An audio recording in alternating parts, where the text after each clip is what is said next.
Halo, di video ini saya menunjukkan Anda cara mengatur VPN di VIVO V30.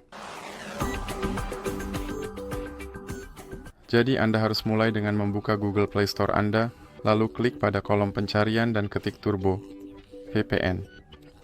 Kemudian klik cari. Sekarang pilih aplikasi ini dan klik install. Sekarang Anda bisa klik buka dan kemudian klik setuju dan lanjutkan.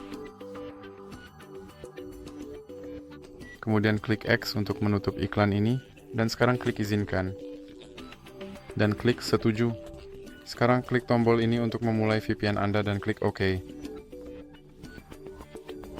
Dan sekarang Anda bisa menutup iklan ini. Dan seperti yang Anda lihat, saya terhubung ke VPN di Inggris. Jadi, itu saja untuk video ini. Jika Anda menyukainya, silakan ingat untuk memberi like dan berlangganan.